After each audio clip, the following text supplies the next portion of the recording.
Good evening, Scotland. Good evening, social media land. I hope you are well. It is Tuesday, the 17th of May, 2022.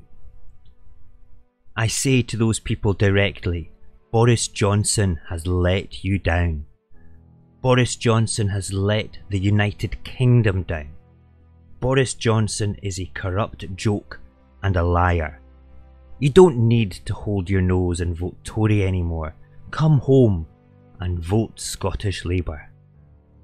These were the words spoken by the Scottish Labour leader Anas Sarwar leading up to the local elections earlier this month. The Scottish Labour leader has made it perfectly clear that he does not want his party councillors to be in administration with rivals, even if the likelihood is that Labour could give up influence in local authorities. Speaking to journalists after his speech, Mr Sarwar reinforced his opposition to Labour councillors forming coalitions with Tory and SNP groups. What intense integrity this man had to deliver such pertinent and honourable promises. Let me remind you, political promises made during a campaign are supposed to be sacred. They are your bond to the electorate. They are the currency of credibility to ensure your trustworthiness to those that voted for you. However, a leaked document dated May the 5th reported in the Daily Record stated Scottish Labour's General Secretary James Kelly said there would be flexibility around local agreements post-election.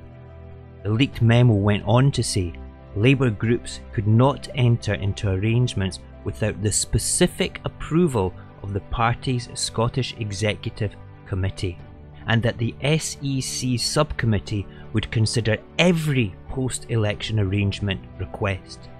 Does this mean the Scottish Labour Party, the party that wants to fight against the conservative cost of living crisis at both local and national levels, are prepared to fight against them by joining forces with them? Surely not. Anas Sarwar's word is his bond. This is his political currency on the line, his credibility. He would never be a duplicitous Labour leader in Scotland. Surely.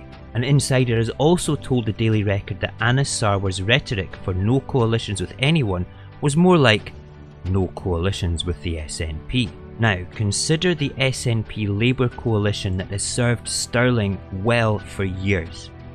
It will now be a Labour Conservative coalition. This deal has been done with absolute approval from Labour's SEC if we are to believe the leaked memo to the Daily Record. The anti-Tory, anti-poverty, anti-Scotland Labour Party stabs the people of Stirling in the back and immediately jumps into bed with the party that is striking down our ability to feed our children. This is disgusting. How can Anas Sarwar actually look at himself in the mirror? He should be ashamed of himself as a Labour leader to even consider such a thing. After everything the Conservative Party has done, he thinks that a coalition at local level with the f***ing Tories is the right thing to do. It gets worse. In North Lanarkshire, Labour are trying to swing a backroom deal collecting the independent councillors, the Greens and the British Unionists together. This would give them equal standing with the SNP at 36 seats each. All they have to do then is buy off the Tories with a provost post like in Stirling to secure North Lanarkshire. Let me remind you that this would have to be approved by Labour's Executive Committee. Let's be clear on this, Scotland.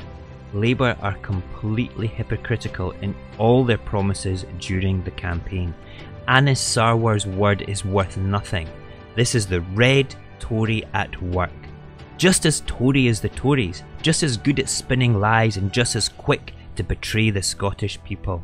This is not a game, Mr Sarwar. This is life or death with the cost of living crisis, and you have chosen to be on the wrong side of that equation. No matter how you justify this with your own personal spin of local politics is different from national politics, we can see through your selfish unionist agenda. Scotland will not forgive you, Mr Sarwar. as it has not forgiven your predecessors. Take note that this will be your own undoing. Scotland deserves better than Labour's constant betrayals. It deserves the freedom to make its own decision as a normal, independent nation. Your sleazy deals with the enemy of the common working man just increases those that look favourably upon independence and will mark their X in the box that says yes. Thank you for listening. Goodbye and good luck.